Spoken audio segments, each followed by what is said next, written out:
Selamat sejahtera dan selamat kembali ke channel Cikgu Tan. Hari ini marilah kita belajar pendidikan moral tingkatan 1, unit 3, hidup bermoral pemangkin kesejahteraan. Baik, sebelum itu, sekiranya kamu adalah kali pertama mengunjungi ke channel saya ataupun kamu sudah lama mengikuti channel saya tetapi belum memberikan sokongan, maka mohonlah tekan subscribe dan aktifkan loceng notification. Baiklah, kita belajar sekarang. Dalam unit ini, pelajar akan belajar tentang kepentingan mempelajari moral, cara hidup bermoral dan tidak bermoral, manfaat mempelajari moral dalam kehidupan, dan juga cara mempraktikkan perlakuan bermoral dalam kehidupan seharian. Baik, apakah nilai yang pelajar akan belajar dalam unit ini? Iaitu toleransi, kejujuran, harga diri, kerjasama, hemah tinggi, dan berterima kasih. Apakah kepentingan mempelajari moral? Baik pelajar, kamu tahu tak mengapa kamu nak mempelajari pendidikan moral?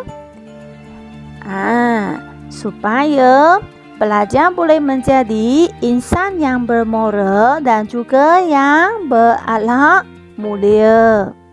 Baik, kita lihat kepentingan mempelajari moral yang pertama, iaitu menjadi insan yang berakhlak mulia.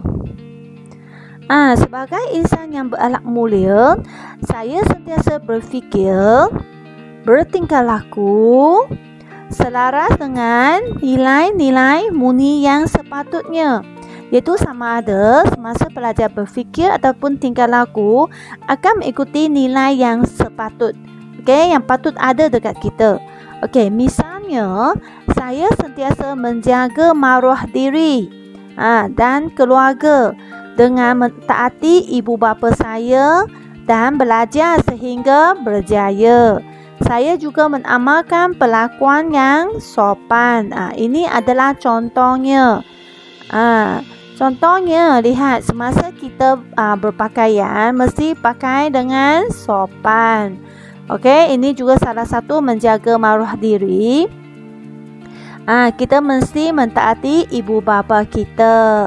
Okey, kita juga mesti belajar sungguh-sungguh sehingga berjaya. Inilah kepentingan yang pertama mengapa kita nak mempelajari moral. Baik, kepentingan yang kedua ialah mengamalkan integriti. Sebagai seorang yang berintegriti, saya perlu berpegang teguh kepada agama, nilai dan peraturan ketika bertindak ataupun ketika kamu bertingkah laku dalam pelbagai situasi. Misalnya saya menjalankan tanggungjawab saya dengan amanah. Contohnya kamu di dalam kelas mungkin telah dipilih atau dilantik oleh cikgu sebagai ketua kelas ataupun bendahari kelas. Jadi kamu mesti menjalankan tugas kamu dengan sebaik-baiknya. Tahu tak? Itu adalah mengamalkan integriti. Contohnya untuk pengawas juga. Jika kamu sebagai pengawas, katakanlah kawan rapat kamu dia telah melakukan kesalahan. Tetapi kita sebagai pengawas, kita juga mesti apa? Kita mesti menjalankan tanggungjawab kita juga. Mestilah mungkin catatkan nama dia ke, hantar ke guru disiplin ataupun kita menasihatinya. Jangan cuba melindunginya.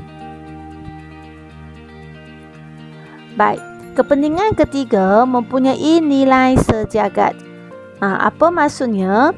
Sebagai seorang yang mengamalkan nilai sejagat, saya sentiasa bersedia menghayati dan mengamalkan nilai-nilai murni yang diterima oleh semua. Maksudnya apa-apa tingkah laku kita mesti ialah mengamalkan nilai murni yang boleh diterima oleh masyarakat. Misalnya, saya sentiasa menghormati sesama manusia dan menyayangi haiwan. Kita mesti menghormati manusia dan juga kita menyayangi haiwan. Ini adalah nilai yang boleh diterima oleh masyarakat, oleh orang ramai, betul tak? Ini maksudnya mempunyai nilai sejagat. Tetapi sekiranya kamu tidak menghormati orang lain, kamu suka bully orang, itu ialah nilai sejagat tak? Bukan. Okey. Jadi itulah kepentingannya mengapa kita nak mempelajari moral. Baik, kepentingan yang keempat, membentuk perpaduan. Sebagai rakyat Malaysia yang terdiri daripada pelbagai kaum, bahasa, budaya dan agama, saya perlu berganding bahu untuk mewujudkan masyarakat yang harmoni dan bersatu padu. Ini semasa unit 2, cikgu sudah beritahu kamu bahawa di dalam negara kita ini sangat-sangat penting. Okey? Kita mesti bekerjasama, kita mesti menghormati kaum lain. Mengapa? Kerana Malaysia terdiri daripada pelbagai kaum, bahasa, budaya dan agama. Kita mesti hormat menghormati. Jadi misal saya sentiasa menghormati individu lain, walaupun berbeza agama atau amalan dan juga pegangan daripada saya. Apakah kesannya, akibatnya jika kita tidak menghormati? Mungkin nanti masyarakat kita atau negara kita akan menjadi huru-hara. Jadi kamu lihat, ini pelbagai kaum kan, tengok mereka semua macam mana, bergaul rapat kan, bergaul mesra. Baik, kepentingan kelima, mengamalkan kesejahteraan sejagat. Sebagai seorang yang mementingkan kesejahteraan, saya perlu peka dan prihatin serta memainkan peranan dalam usaha mengatasi isu-isu sejagat demi kesejahteraan kehidupan bersama. Kamu mesti tahu apa yang patut kamu lakukan untuk kebaikan semua orang. Contohnya, kamu mesti menjaga alam sekitar dan menghindari pertelingkahan demi keamanan dan keharmonian. Maksudnya, selepas kita mempelajari moral, apa-apa kelakuan kita, tingkah laku kita ialah untuk menjaga kesejahteraan semua orang. Kita tidak akan hanya pentingkan diri sendiri sahaja, tidak. Okey, kita akan berusaha supaya menjaga keamanan kehidupan semua orang. Okey, contoh ini. Okey, dia menjaga alam sekitar, buang sampah ke dalam tong sampah kan. Kita jangan mencemarkan alam sekitar. Baiklah, apakah cara hidup bermoral? Sini ada beberapa contoh. Okey, yang pertama, kita lihat beradab. Ininya beradab. Tengok, jika dia sudah datang lambat, cakap apa pelajar? Cakap maafkan saya cikgu, dan beritahukan cikgu mengapa datang lambat. Dan di sini semasa cikgu bagikan dia hadiah, ataupun dia berikan dia sesuatu, di sini dia kata tahniah kerana mendapat markah penuh. Semasa kita mendapat pujian, kita harus cakap apa? Cakaplah terima kasih. Inilah orang yang beradab. Bab yang kedua, bijak menangani stres. Semasa kita ada stres, kita harus bijak menangani stres. Macam mana kita nak menangani stres? Sekiranya kamu tidak tahu, mungkin kamu boleh meluahkan perasaan kamu kepada siapa? Kepada ibu bapa, ataupun kepada kakak, abang, atau kepada kawan rapat anda. Atau di sekolah kamu boleh berjumpa dengan cikgu ataupun guru kaunselor. Selalu ingat, apa-apa sahaja masalah tentunya boleh diselesaikan. Bab yang ketiga, suka membantu. Tengok adik ini dia tolongkan kawannya yang mungkin ada masalah dalam pembelajarannya. Jadi selain daripada itu, kita juga boleh membantu orang kurang upaya atau orang yang dalam kesusahan. Okey, apa lagi? Berintegriti. Ini tadi cikgu sudah terangkan. Okey, kita mesti menjalankan tugas kita dengan amanah. Okey, sekarang kita lihat pula bersikap jujur. Lihat apa yang dia buat di sini. Dia kata, "Makcik tersilap pulangkan baki." Lihat, jika makcik itu dia pulangkan baki lebih kepada dia, dia akan pulang kepada makcik itu. Dan makcik kata, "Oh, kamu murid yang jujur. Terima kasih, nak." Jika kamu macam mana pelajar? Jika kamu dapat duit yang banyak, kamu akan pulangkan tak? Mesti pulangkan, ya. Okey, yang di sini, tengok dia lupa tutup pipe air kan? Jadi dia beritahukan ayah dulu, "Maafkan saya ayah, saya yang terlupa tutup pipe air." Jangan ayah marah-marah di sana pun tak ada orang nak mengakui. Sama juga di sekolah, ya. Jika kamu membuat kesilapan, mestilah mengakui kesilapan kamu dengan cikgu ataupun dengan guru disiplin. Jadi di sini tengok ayahnya telah maafkan dia kerana dia bercakap benar. Baik, akhir sekali ialah menepati masa.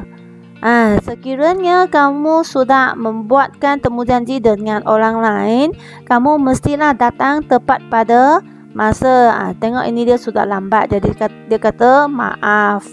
Maaf. Okey. Contohnya semasa kamu datang ke sekolah juga sama, ya, mesti menepati masa ataupun semasa ada kelas atas talian ke, kelas PDPR ke, kamu juga mesti datang ataupun hadir tepat pada masa. Sekarang kita lihat cara hidup yang tidak bermoral. Contohnya yang pertama, apa yang dia buat? Mencuri kan? Apakah kesannya? Mungkin kamu akan ditangkap.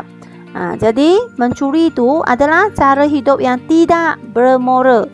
Pelajar tak boleh melakukan kelakuan ini. Okey? Baik, yang kedua, gangsterisme. Jika pelajar melakukan gangsterisme, maksudnya pelajar sendiri sudah menghancurkan masa depan kamu sendiri. Okey? Pelajar harus mengisikan masa depan kamu dengan perkara yang berfaedah. Okey? Jangan pergi menyertai gangster ataupun pergi melawan. Ini adalah kelakuan yang tidak betul ataupun yang tidak bermoral. Okey. Yang ketiga ialah membuli. Membuli orang yang lebih lemah. Ini juga tidak bermoral, ya pelajar. Kita harus membantu atau hormat menghormati. Tidak boleh membuli. Okey. Next ialah menipu. Lihat ini, dia cuba menipu cikgu kan? Dia kata, "Kami bukan ponteng cikgu, kami tolong cikgu Arifin buat kerja." Itu biasa kan? Pelajar bila cikgu marah, dia akan menipu cikgu. Beritahu, "Saya tolong cikgu ini, saya tolong cikgu itu angkat buku." Sebenarnya tidak. Tengok cikgu ni tahu kan? Dia kata, "Budak ni nak tipu pun agak-agak ni." Cikgu Arifin MC hari ini. Tengok dia sudah tipu cikgu dan cikgu sudah tahu bahawa dia ialah kelakuannya ini ialah yang salah. Okey? Jadi pelajar, tadi cikgu sudah beritahu, jika kamu buat kesalahan mesti mengakui, tak boleh menipu. Baik, seterusnya kita lihat ini ialah apa? Apakah kelakuan ini? Tengok, tidak habiskan semua makanan dan nak buangkan ke dalam tong sampah. Membaja. Membaja makanan. Semasa kita makan atau ambil makanan, kita harus mengambil makanan yang cukup makan sudah. Okey, jangan ambil makanan yang banyak sampai tak boleh habis. Jadi ini membaja adalah kurang baik. Kerana jika tidak kita cuba lihat, ada orang yang tak ada makanan, tengok kesiannya dia. Sedangkan kita di sini buangkan makanan, bajakan makanan.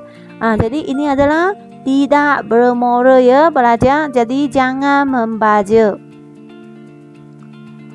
Okey, akhir sekali ialah melepak. Ini tengok, mungkin dia ponteng sekolah ke ataupun selepas sekolah pergi melepak. Okey, melepak sini, melepak sana, tak mau balik rumah. Tetapi ini berfaedah tak? Tidak kan? Mereka hanya duduk di sana sahaja. Tak tahulah sembang tentang apa di sini. Tetapi tentulah ini melepak adalah satu cara hidup yang tidak bermoral. Jika sepatutnya pergi sekolah, kita harus hadir ke sekolah. Selepas sekolah, haruslah balik ke rumah. Okey, pelajar. Jadi jangan pelajar mengikuti mereka ya. Tidak boleh kita melepak. Baiklah, terima kasih kepada kamu semua kerana mengikuti video cikgu. Saya berharap video ini dapat membantu anda dan jangan lupa tekan subscribe dan juga tekan loceng notification supaya tidak terlepas video-video cikgu yang seterusnya. Baiklah, kita jumpa lagi. Bye-bye.